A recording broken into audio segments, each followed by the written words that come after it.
What's next? Well, the temperatures are going to keep rising over the next several days. You're not going to like the 7-day if you see it here in just a moment, unless, of course, you like triple-digit weather. We certainly have that on the way. And the reason for the heat dome, high pressure, and it's moving east, which means it will just get even hotter for East Idaho before it starts to cool off. If you want to call going from triple digits to the mid-90s cooling off, at least it won't be quite as hot by the latter half of the weekend. But until then, you're just going to have to endure. You do the best you can to stay cool. It will be slightly milder tonight than it was last night, so we're keeping some of that heat around into the overnight. Pocatello will stay in the mid-60s, at least in town. Idaho Falls at 54, mid-50s in St. Anthony as well. Mostly clear for the Central Mountains. A few clouds out there this evening. Those should burn off later on. Low temperatures tonight ranging from the lower 40s to the upper 50s. Mackay, you're looking at a low of 58 degrees, and we'll call it partly cloudy for the upper highlands in western Wyoming. Showed you the weather window for Yellowstone. You see a few extra clouds around there. It looks like it's trying to rain just to the, I would say, east of Yellowstone Lake. So some showers too with those showers. That would be nice here in the next several days once we get heat up a bit more. Du Bois at 58 degrees. And then tonight for the southeast highlands, Ingham, you're 53 tonight.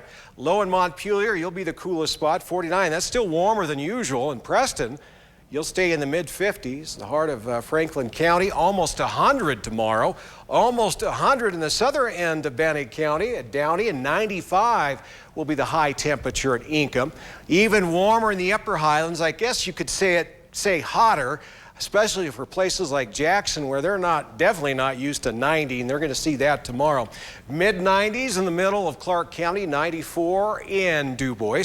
And then there's that heat advisory for the Central Mountains. That's not just tomorrow, but it goes all the way into Saturday. High of 100 in Salmon, near 100 in Chalice. Look at Stanley. Wow, lower 90s. Wouldn't be surprised if we start breaking records if we haven't already. Heat advisory for the Snake River Plain tomorrow, near 100 in Idaho Falls, right at 100 in Pocatello.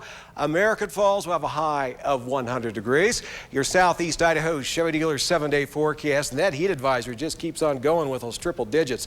102 Friday. We like 102 so much, we're going to see it again whether we like it or not on Saturday. And then there's the cooler. I know it's not much. Well, it'll be 97, and we got some extra clouds, extra shade in the sky. That'll take the edge off. And then we're in the mid-90s, still quite hot Monday and Tuesday. At least right now, it doesn't look like triple digits will go past Saturday. Now, for the Teton area, we'll call it hot. You'll be in the 90s for the next 4 days. Then coming out of the weekend, like the rest of us, not quite so toasty. Mostly cloudy on Sunday with a high of 88, backing off a bit more temperature-wise Monday and Tuesday. And for the Central Mountains, Salmon, Chalice, and Mackay, heat advisory all the way through Saturday. Hottest day will be Friday. We'll top out at 101 degrees. And then we're a good 10 degrees cooler on Sunday, 90. I think 90 is a little more tolerable than 101. You've got some extra clouds. We'll call it mostly cloudy. We get a little sunny with highs in the lower 90s as we start off the next work week. Now, brainstormers today, part 2. We talked about Pocatello yesterday. Well, what's the hottest temperature on record for July in Idaho Falls? You got 3 choices, 100, 102, or 104. Well, the answer later on.